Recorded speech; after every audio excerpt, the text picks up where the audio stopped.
राष्ट्रपति चुनाव की गहमा गहमी के बीच अमेरिका प्रदर्शन और हिंसक झड़पों की आग में जल उठा है।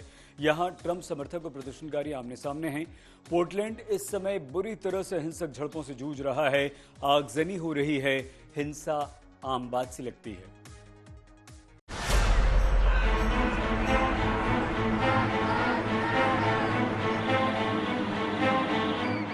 सड़कों पर आगजनी, नारेबाजी करते लोगों की यह तस्वीर अमेरिका के पोर्टलैंड की है, जहां एक अश्वेत को पुलिस की गोली लगने के बाद से ही लोग लगातार हिंसक प्रदर्शन कर रहे हैं।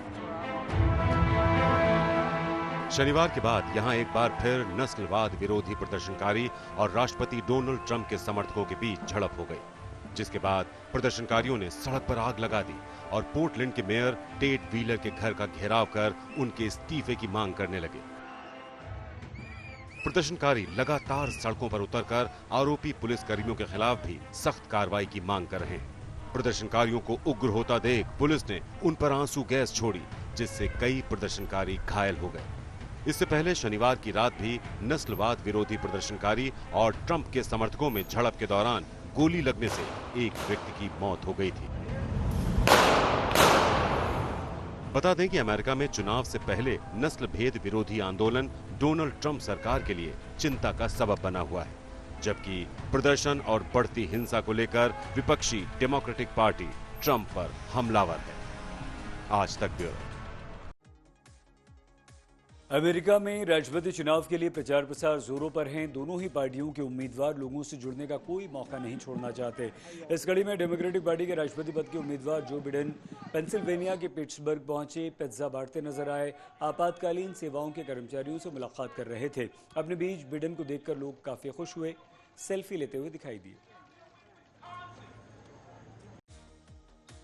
सोशल मीडिया प्लेटफॉर्म फेसबुक ने ऑस्ट्रेलिया में अपने यूजर्स को चेतावनी दी है। अगर देश में नया कानून लागू हुआ तो वो उनके स्थानीय और अंतर्राष्ट्रीय समाचारों को साझा करने पर रोक लगा देगा।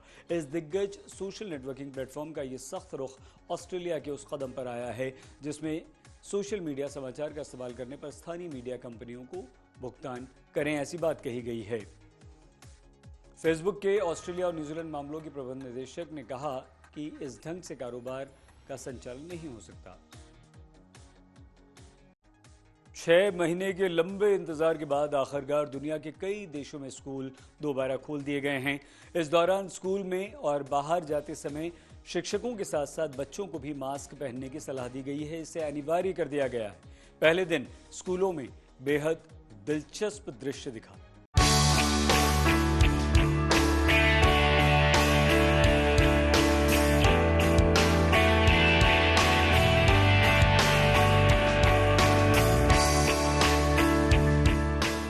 रूस के स्कूलों और स्कूली बच्चों दोनों के लिए ये दिन बेहद खास है और इसीलिए इसके लिए तैयारी भी खास की गई है। पूरे 6 महीने बाद स्कूल एक बार फिर से बच्चों से गुलजार हुए हैं। स्कूलों की रौनक लौट आई और बच्चों की खुशी का तो कहना ही क्या। तकरीबन 6 महीने के बाद जब बच्चे दोबारा स्कूल पहुंचे तो जो कुछ हुआ उसकी उन्हें बिल्कुल उम्मीद नहीं थी। स्कूल के गेट और क्लासरूम को खूबसूरत ढंग से सजाया गया था और सभी बच्चों और शिक्षकों का स्कूल पहुंचने के बाद बाकायदा स्वागत किया गया। इस दौरान छात्र सोशल डिस्टेंसिंग का पालन करते हुए नजर आए।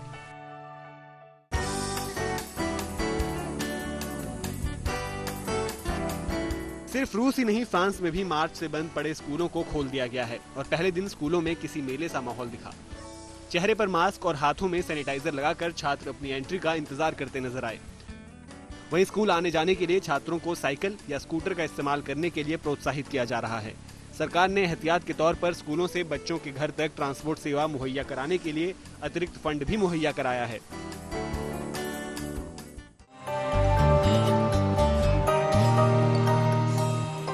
इंग्लैंड और बेल्जियम में स्कूल खुले।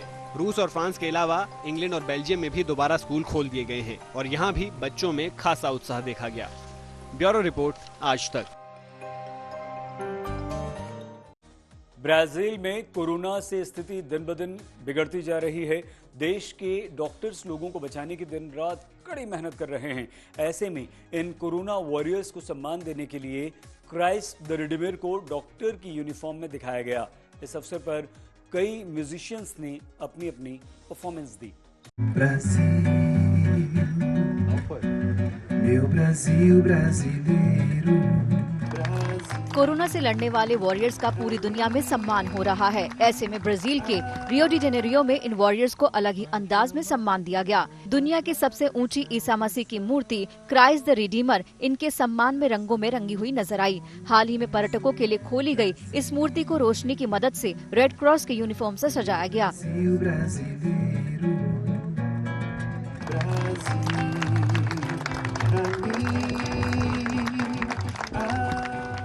रेड क्रॉस के आंकड़ों के मुताबिक देश में इन्होंने अब तक 30 लाख से भी ज्यादा लोगों को नई जिंदगी दी है। महामारी से निपटने के लिए अपनी जान की परवाह न करते हुए कोरोना वॉरियर्स ने दिन रात कड़ी मेहनत की है, जिसमें कई वॉरियर्स की जान तक चली गई।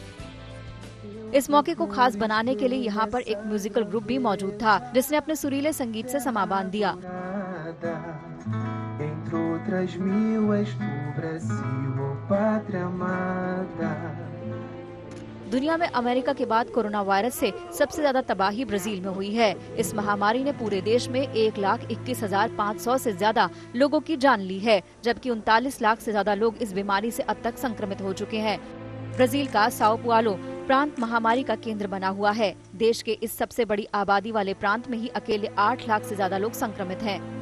आज तक ब्यूरो। दुनिया आज तक में आज के लिए बस इतना ही। देश और दुनिया की हर खबर के लिए आप देखते रहिए आज तक।